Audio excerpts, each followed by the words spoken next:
This video is about fluency shaping therapy. If you like these videos, please buy my book, Making Stuttering Therapy Work, which is available on Amazon. Fluency shaping therapy teaches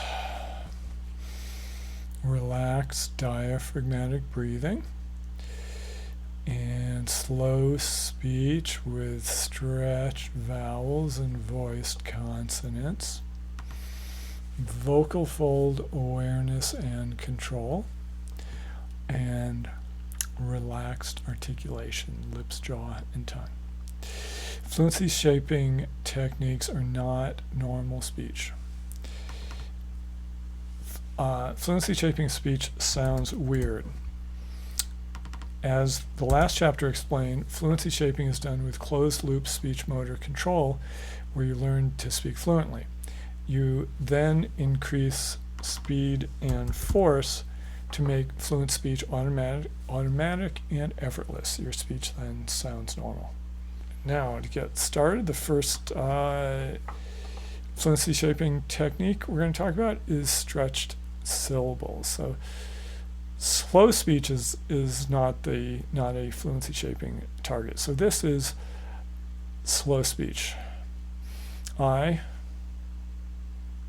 am an American. Okay, so normally saying I am an American takes about 1.5 seconds, 7 syllables at about 5 syllables per second. By silently pausing 2 seconds between words and saying each word, normally the phrase would take about 8 seconds. That will not improve your fluency. Instead, stretch each syllable a second or two. Stretch vowels and voiced consonants such as M, N, and R. Articulate voiceless consonants excuse me, such as K, lightly and quickly, just touching your lips or tongue, and then moving on to the next voice sound. Join the syllables together with no breaks or pauses between words. The result should sound like I am an American.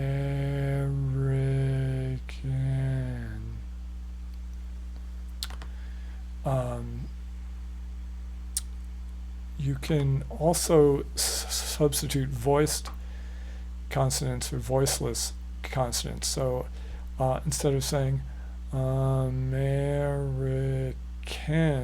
you can say American.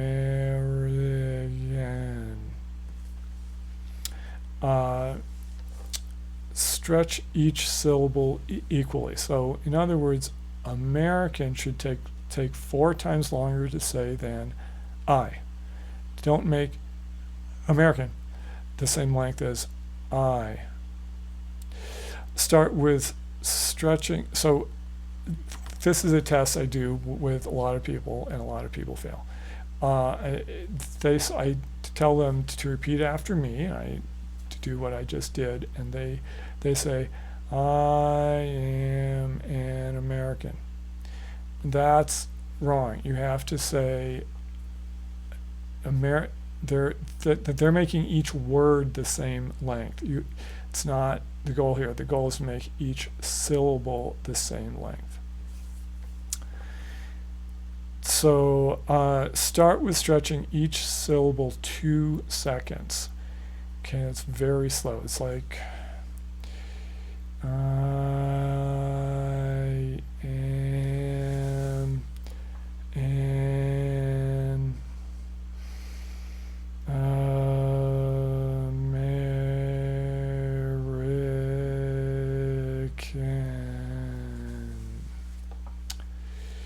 When you're 100% fluent at 2 seconds stretch, you can go to 1 second stretch. Okay, so which is I am an American. If you stutter even once on 1 second stretch, go back to 2 seconds stretch. A speech language pathologist once measured my fastest speech, which was reading aloud alone at 10 times slower than persons who don't stutter. He then taught me fluency shaping, and I was talking fluently 5 times slower than people who don't stutter. So my speech was slow compared to people who don't stutter, but it was faster than my stuttering. So we're not trying to make you talk slower than you stutter. You'll probably talk faster. So the next fluency shaping target is relaxed breathing. So place one hand on your stomach. Breathe so that your hand moves out when you inhale and in when you exhale.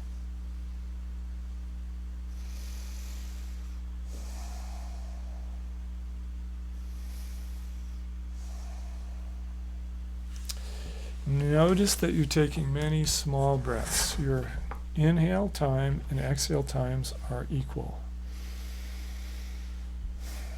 This is relaxed or diaphragmatic breathing. This is the way people normally breathe. Now, upper chest or thoracic breathing increases our lung capacity. It enables us to maximize our physical exertion. Our fight or flight instinct switches us to thoracic breathing. Thoracic breathing starts with a big breath using your upper chest muscles to expand your lungs. You release the air slowly while maintaining this upper chest muscle tension to hold air in your lungs as long as possible. When you've released the air, quickly take another breath, filling your lungs as rapidly as possible. Some individuals hyperventilate or switch to thoracic breathing when experiencing non-physical stress. And stress reduction classes teach students to relax by switching to diaphragmatic breathing. So we use thoracic breathing when talking. A large breath with a long, slow exhale enables us to speak many words before pausing for another breath. So well-meaning people who know nothing about stuttering may tell you to take a deep breath before talking, but the opposite is better advice. Diaphragmatic breathing is practiced in fluency shaping and other stuttering therapy programs. Taking smaller breaths with your diaphragm can help you relax and talk fluently. So let's try it. Diaphragmatic breathing will relax your vocal folds and then relax your lips, jaw, and tongue. Your voice will deepen and sound confident and even sexy. You'll feel relaxed and confident. Practice a word list or read a magazine page aloud using diaphragmatic breathing. And my book has a word list with every combination of phonemes, that's vowels and consonants, in the English language. You'll soon discover a few problems trying to speak with diaphragmatic breathing. Each breath is small, so you're able to say only a few words on each breath. Inhale time and exhale time are equal, so you'll have long pauses between short phrases. You're unable to speak loudly. Okay, now we're going to go on to talking about phonation. So your vocal folds are flaps of muscle in your throat. Making your vocal folds vibrate produces sound. This sound then becomes your voice.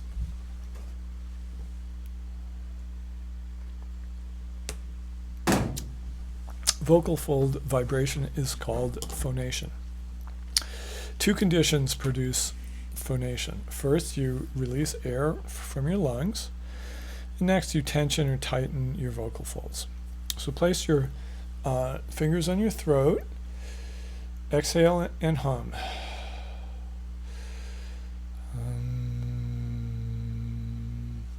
Your fingers should feel a vibration. This is your vocal folds vibrating. Stop humming and feel the vibration stop. Practice switching your phonation on and off. Now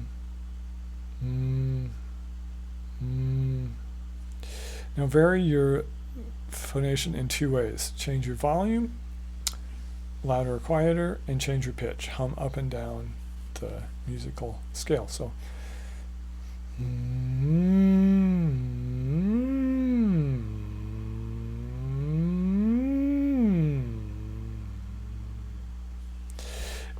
how did you do that? You varied your volume of exhalation. In other words, you increase or decrease the air releasing from your lungs by tensing or relaxing your thoracic upper chest muscles. More exhalation enabled you to produce more volume. You also varied your vocal fold tension. So tense vocal folds produce a higher pitched voice. Relaxed vocal folds produce a deeper or lower pitched voice.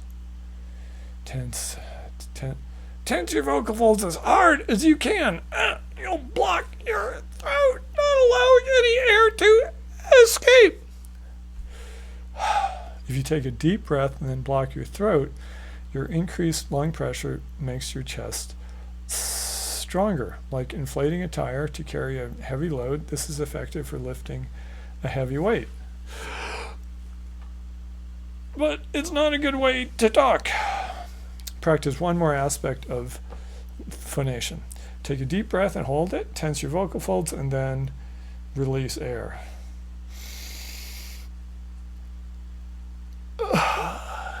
Switch to the other way.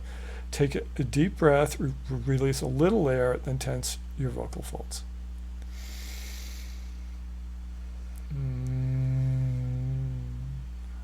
So the former produced a croak, the latter produced a nice hum. This shows that phonation requires timing two muscle movements, exhaling a little air, and then starting to tense your vocal folds. You can see that three things can go wrong with phonation. For one, releasing too much or too little air, which is called inadequate breath support. Two, over-tensing your vocal folds. Under stress, you may try too hard to talk, tense your vocal folds too much, and block off airflow. This results in a silent block. And then three, mistiming exhalation and vocal fold tension. The goal of stuttering therapy is to train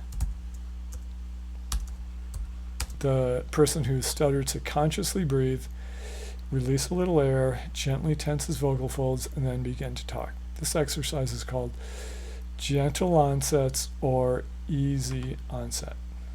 So we're going to talk about that. Now I'm going to talk about gentle onsets with vowels. To use gentle onsets, also called easy onsets, take a relaxed breath with your diaphragm. Release a little air and say ah as you gradually increase vocal fold tension. Ah. Feel your vocal folds begin to vibrate. Increase your vocal fold tension until you reach normal speaking volume. Gradually reduce vocal fold tension until you're silent. Time this to take about 2 seconds. You should be able to do this on one breath without reaching residual air.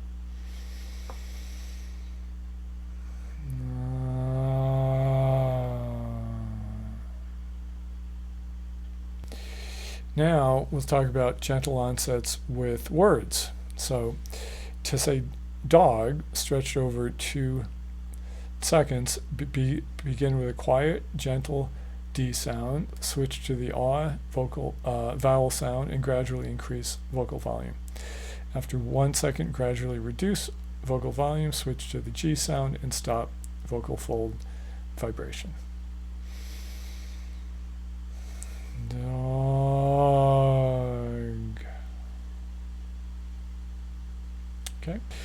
Okay, now we'll talk about gentle onsets with multisyllabic words.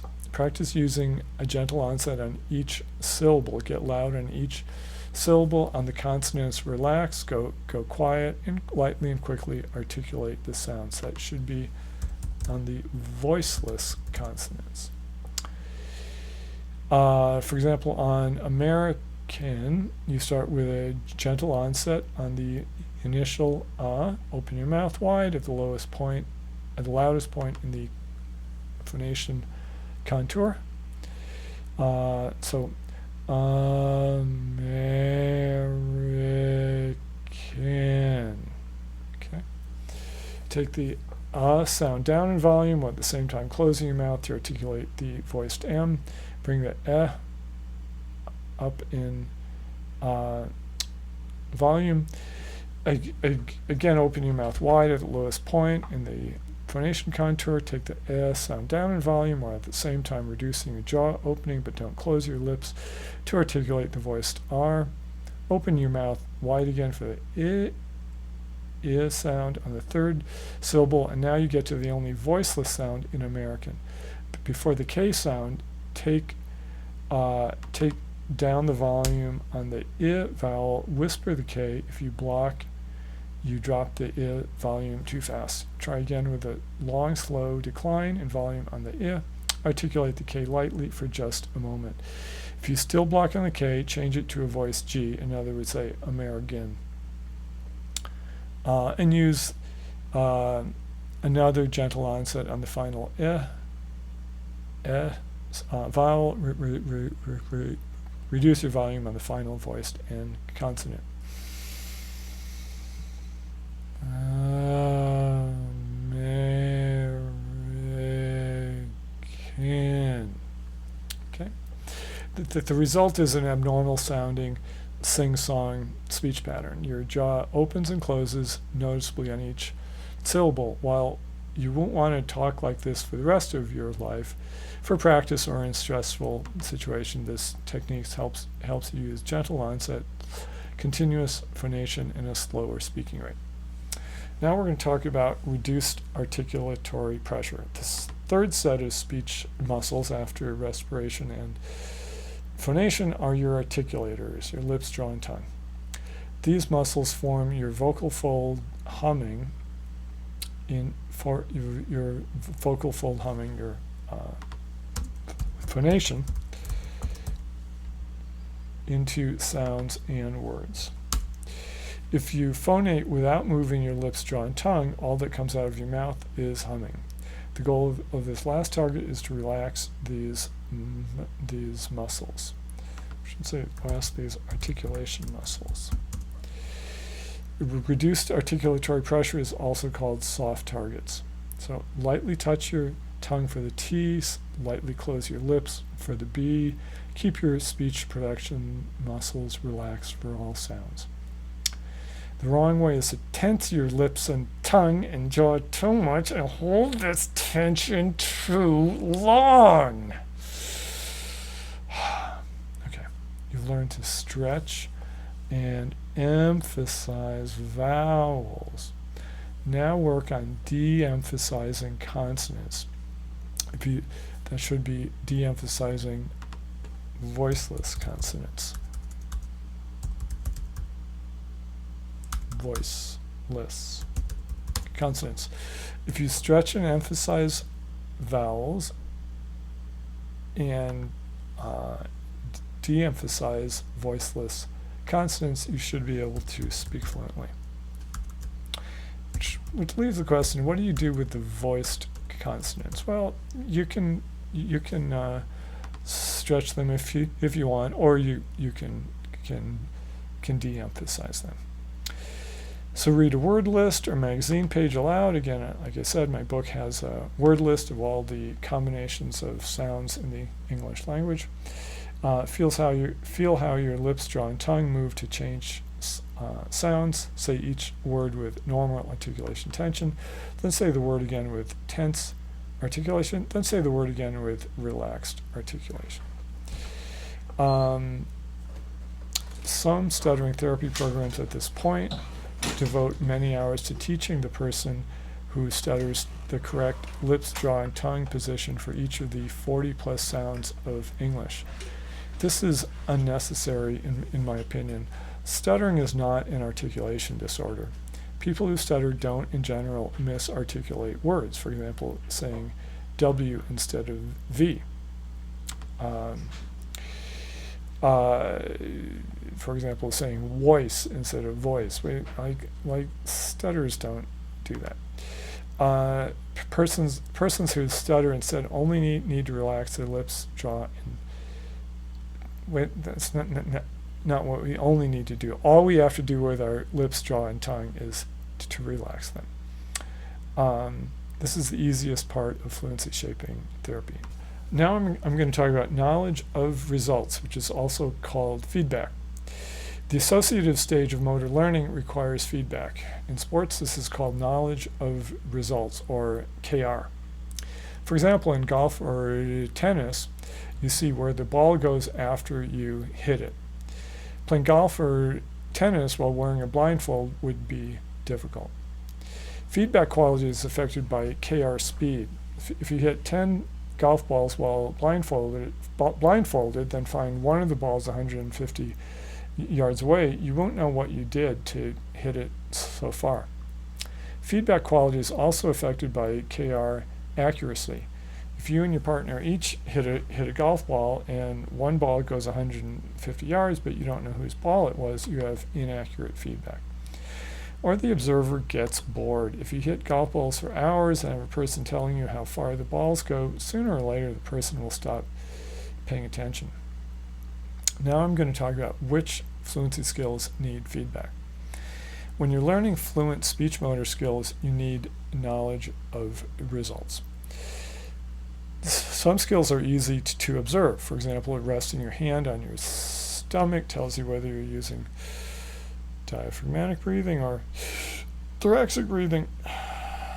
Your articulators, lips, jaw, and tongue, are a little harder to be aware of, as you can't see them, but you have good proprioceptive awareness of these muscles. So developing awareness and control of your articulators isn't hard. Your vocal folds are another story. These muscles are deep in your throat. You can't touch them, you can't see them. Most people don't even know that they have vocal folds. The most difficult feedback is with the timing of all this. For example, your speech language pathologist tells you to exhale a little air, then increase your vocal fold tension. You do this slowly and correctly, then she tells you to increase the speed. You must execute these movements within hundredths of a second. You can't tell whether you're doing it right, and most speech language pathologists can't either. A fluency specialist who's helped hundreds of persons who stutter has better ear and visual skills and gives better quality feedback than a speech language pathologist who's never treated a person who stutters. And now I'm going to talk about Charles Van Riper's prediction. In 1974, Charles Van Riper, who was a person who stuttered and a speech language pathologist, predicted what a future historian would say about the next 100 years of stuttering treatments. Quote, "Our scrutiny of 2 old books on the nature and treatment of stuttering." Now, that's a little joke. Those were those were the titles of Charles Van Riper's books. Okay, let's start again. Our scrutiny of 2 old books on the nature and treatment of stuttering that were published in the early 1970s reveals a vast collection of misinformation, ignorance, and benightedness. Preventative and remedial practices were characterized by a primitiveness and crudity that now seem appalling. The lot of the stutterer at the time must have been a very sad one. Nevertheless, in the last 2 decades of the 20th century, we do find some progress in solving the problems of this ancient affliction. Van Riper then predicted the organization of stuttering self-help groups, a scientific journal devoted to research about stuttering, and the certification of speech-language pathologists specializing in stuttering. All of these have happened. He then predicted that a person who stutters would invent, quote, "a biofeedback computer system that provided a backflow of error information from sensors that monitored breathing, speech motor tension, and articulation errors, and then stimulated the pain centers when error signals appeared, or alternatively stimulated the pleasure centers when the stutterer did not make these errors but instead spoke fluently.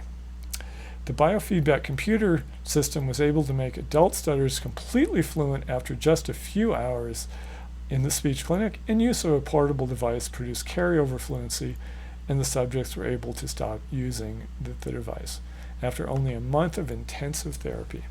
Despite his success, we note that the inventor found it very difficult to convince the stuttering specialists of his time that his invention was truly effective. Now I'm going to talk about biofeedback devices. Biofeedback is the measurement and display to the user in real time of a physiological activity to enable the user to improve awareness and control of the activity. 2 biofeedback systems for stuttering have been made. In the 1980s, 1990s, the computer-aided fluency establishment and trainer, which is also called CEFET, used a microphone and chest strap to train timing of respiration and phonation. Currently, the modifying phonated intervals, or MPI therapy program, uses a throat microphone to monitor phonation, including duration of phonated intervals. I've spent 30 years trying to build Van Riper's biofeedback stuttering computer system. I started with electromyographic or EMG biofeedback, but with surface electrodes, EMG can't monitor phonation because your vocal folds are deep in your neck. Later, I built an iPhone app for MPI therapy that used a single-axis accelerometer on the throat, or a throat microphone. This worked well, but no one bought one. Charles Van Riper had predicted that interest in the stuttering biofeedback machine would be slow to get going. Now I'm going to talk about the evidence for fluency shaping therapy. A study followed 42 persons who stuttered through the 3-week program at the Institute for Stuttering Therapy and Treatment, which is also called iStar, in Edmonton, Alberta, Canada. The fluency shaping program was based on slow, prolonged speech, starting with 1.5 seconds per syllable stretch and ending with slow, normal speech. The program also works on reducing fears and avoidances, discussing stuttering openly, and changing social habits to increase speaking. The program includes a maintenance program for practicing at home. The program reduced stuttering from about 15 to 20% stuttered syllables to 1 to 2% stuttered syllables. 12 to 24 months after therapy, about 70% of the subjects had satisfactory fluency, about 5% were marginally successful, and about 25% had unsuccessful fluency. A more recent study of the iStar program found improved results, with 71 to 86% of graduates retaining fluency 2 years post-treatment. A study of precision fluency shaping found that a 3-week intensive program followed by 1 year of follow-ups reduced stuttering from 7.1% to 1.6%. A year later, the average stuttering was 3.6%, which is a 50% reduction in stuttering. After completion of another smooth speech fluency shaping stuttering therapy program, about 95% of subjects were satisfied with their speech at the end of the treatment. A year later, their satisfaction had dropped to 43%. Another study reported that 100% of subjects who completed a year-long prolonged speech fluency shaping stuttering therapy program were able to speak nearly fluently. But 2/3 of the subjects who started the program didn't complete it. That's the end of this video about fluency shaping therapy. Look on my channel for my other videos about stuttering therapy. And look below the video for a link to buy my book, Making Stuttering Therapy Work, which is available on Amazon. If you're watching this on YouTube, please click the like and subscribe buttons below the video so that I get a share of the revenue from the ads you've seen. My website is casafuturatech.com.